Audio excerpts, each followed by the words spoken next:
My name is Emma. I lived a quiet life with my grandmother, Mabel, in a small, peaceful town.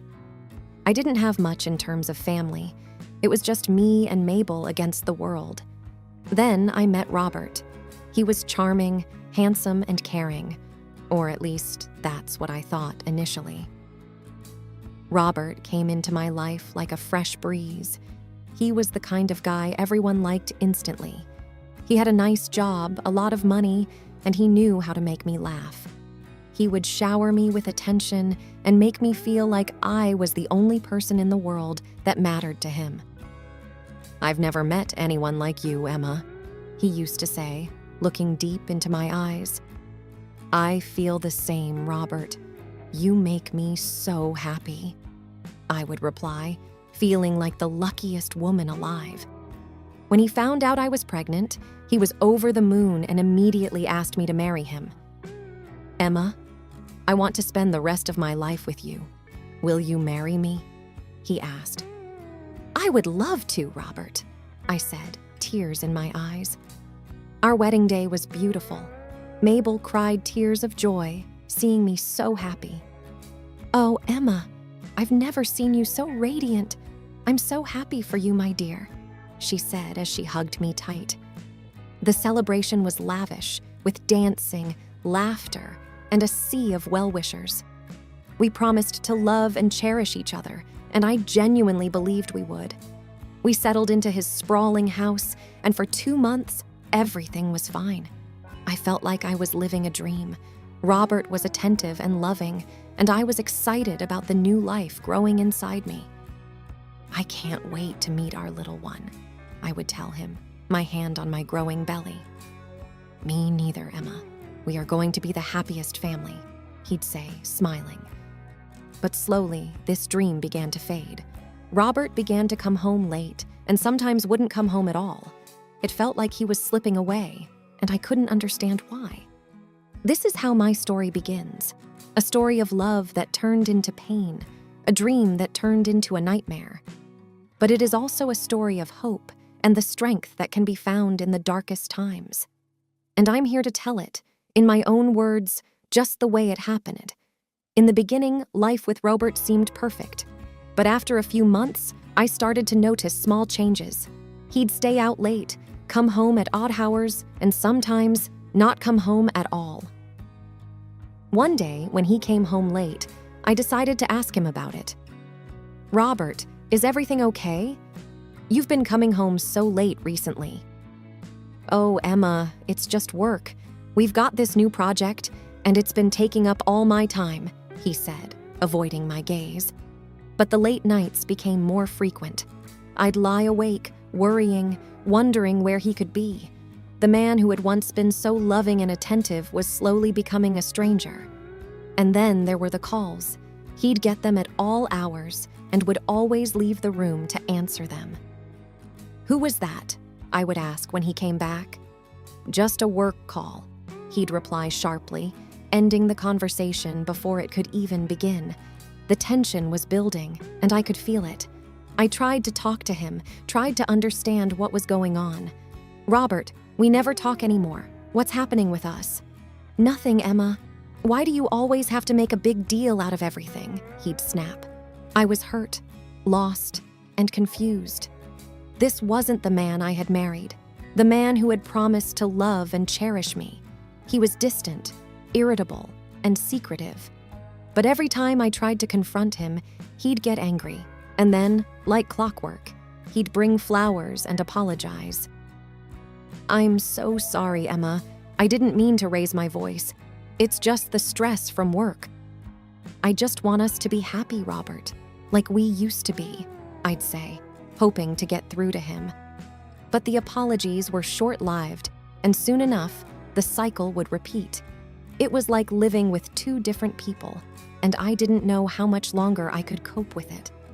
The man I had fallen in love with was disappearing before my eyes, and I felt powerless to stop it. This is the phase where the winds began to shift, where the storm started brewing, unbeknownst to me. The happy dream was transforming into a distressing reality, and I was just beginning to see the signs. Life continued, and so did Robert's strange behavior. He seemed like he was living a double life, one that I wasn't a part of. I was scared and anxious, and I felt a sinking feeling that something was really wrong. One day, Robert rushed off to work, forgetting his phone at home. The device sat there, tempting me, a gateway to the truth I was so desperately seeking. Eventually, I couldn't resist. I picked it up and started going through his messages and calls. What I found was a trail of betrayal and deceit. Messages from different women, plans to meet up, declarations of affection. My heart was pounding, and I felt sick to my stomach. This was not the man I married. This was not the life I had envisioned for us. "Hey, have you seen my phone?" Robert's voice on the home phone brought me back to reality. "You forgot it at home," I replied, trying to keep my voice steady. "I'm coming back to get it. Don't touch it," he said, sounding alarmed. But it was too late. When he walked in and saw me with his phone, his face turned red with anger. "What the hell are you doing, Emma? I told you not to touch it." "I know about them, Robert.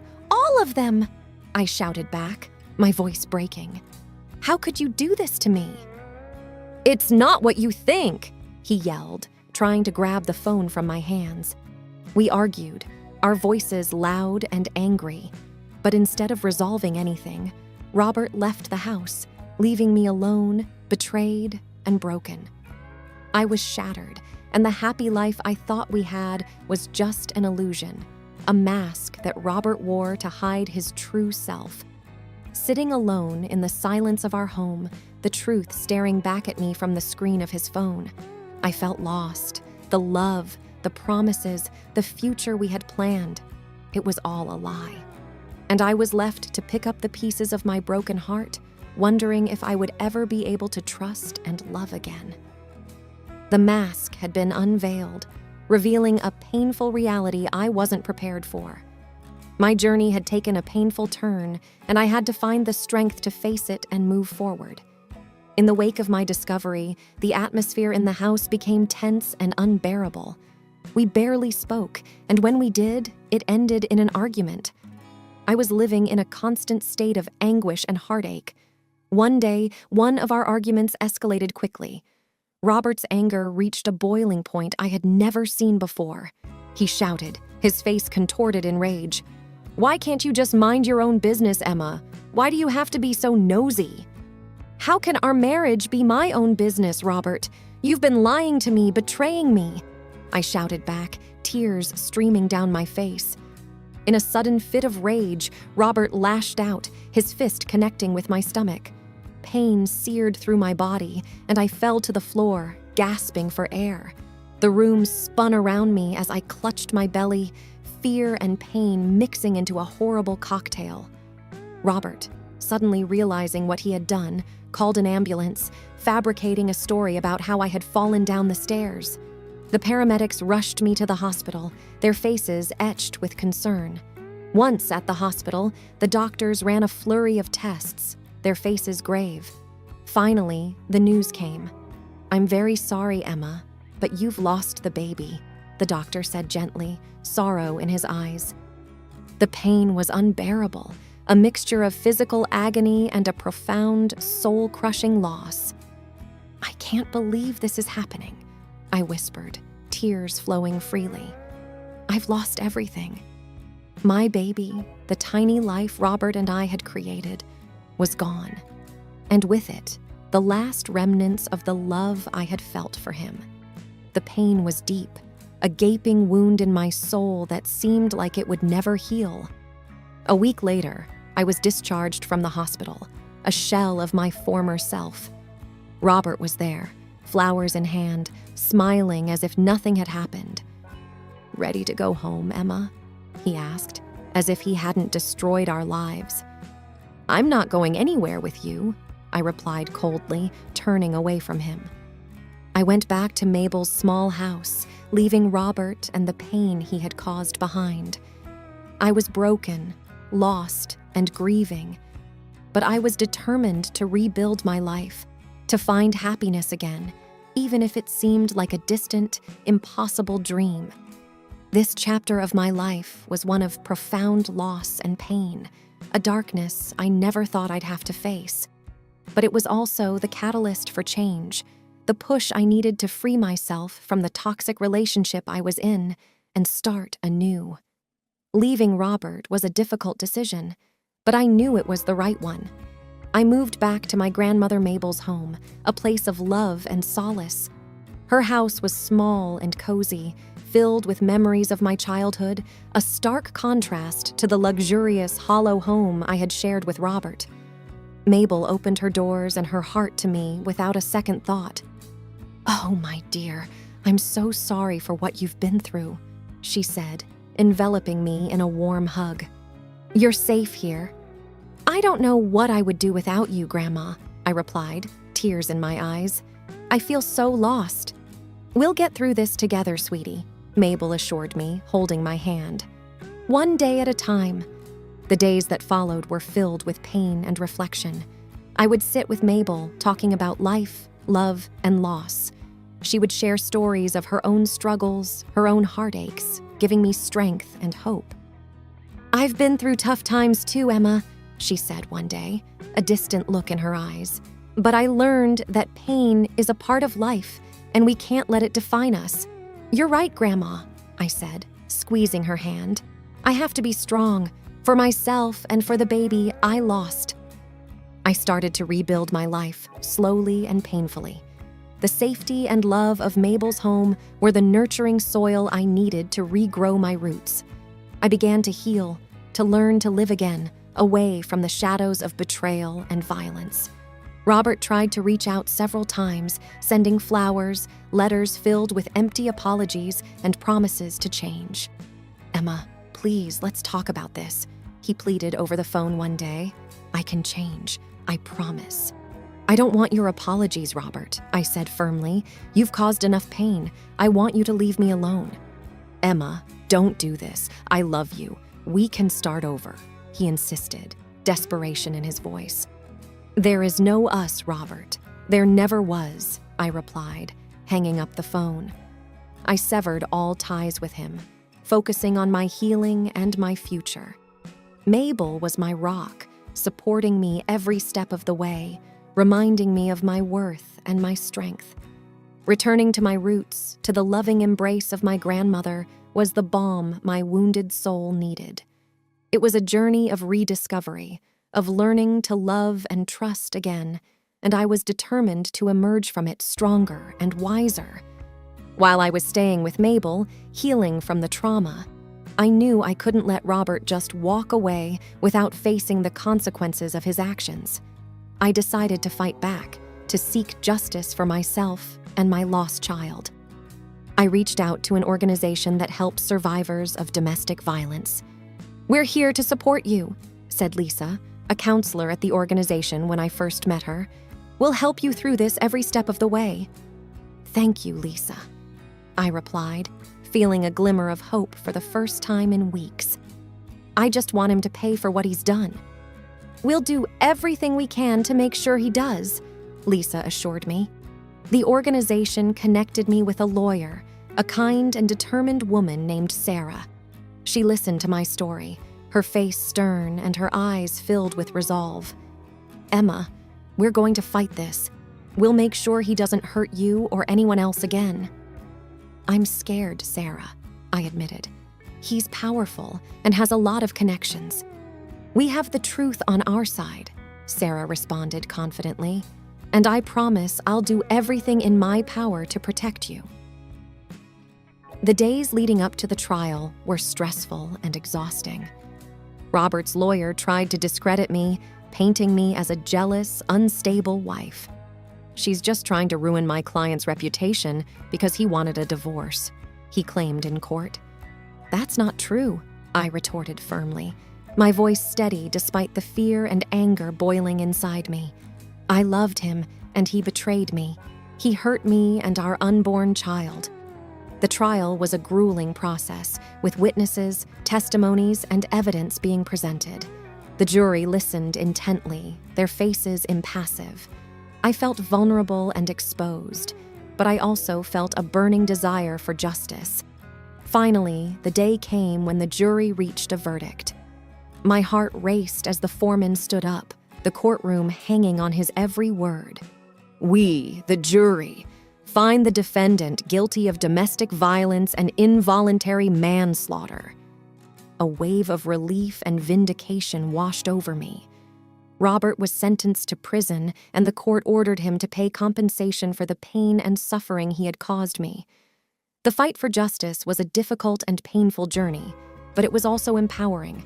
It gave me a sense of closure and a chance to rebuild my life. The support of Mabel, Lisa, Sarah, and the organization gave me the strength to stand up to Robert, to make him face the consequences of his actions, and to finally start healing from the wounds he had inflicted. After the grueling trial, the final day arrived, the day the jury would present their verdict. I sat in the courtroom, my heart pounding, Mabel's hand tightly clasped in mine. Sarah, my lawyer, was sitting beside me, her face a mask of calm determination. "Whatever happens, Emma," she whispered to me, "know that you fought bravely. You've stood up to him, and that's a victory in itself." The tension in the room was palpable, the silence deafening, as we all waited for the jury to enter. When they finally did, my heart felt like it was going to leap out of my chest. The foreman stood and addressed the court. "We, the jury, find the defendant, Robert Johnson, guilty of all charges." A surge of mixed emotions rushed through me: relief, vindication, sorrow. I turned to Sarah, tears in my eyes. "Thank you, Sarah, for everything." "You deserved justice, Emma," Sarah replied, squeezing my hand. The judge addressed Robert sternly. "Mr. Johnson, you have been found guilty of causing grievous harm and the loss of an innocent life. You will serve your sentence, and I hope you reflect on the pain you've caused." Robert sat there, his face pale, his arrogance finally shattered. He looked at me, a mix of anger and regret in his eyes, but I met his gaze unflinchingly. "You've destroyed our lives, Robert," I said quietly, "but you won't destroy my future." After the verdict, Sarah and I stepped out of the courtroom, the sunlight feeling warm and comforting after the cold tension inside. "Emma, I'm so proud of you," Sarah said, embracing me. "You were strong, and you spoke your truth."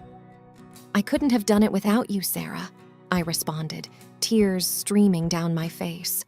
"You've helped me find my voice, my strength." "You had it in you all along, Emma," Sarah replied with a smile.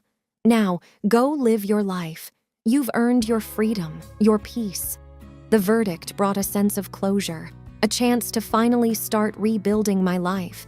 It was the end of a painful chapter, a chapter filled with betrayal, loss, and fight. But it was also the beginning of a new journey, a journey towards healing, self-discovery, and hopefully, happiness.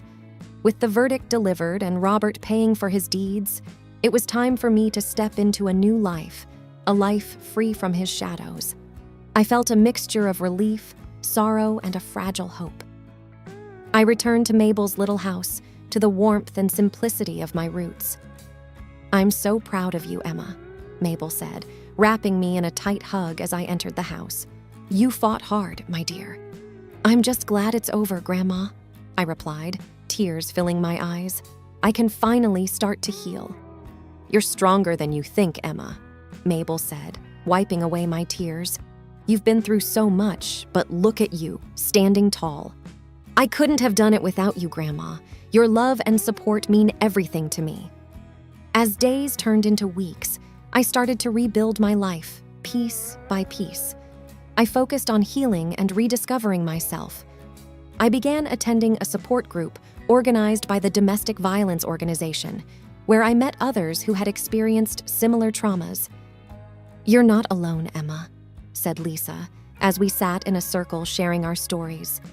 "We've all been through our battles, and we're here to support each other."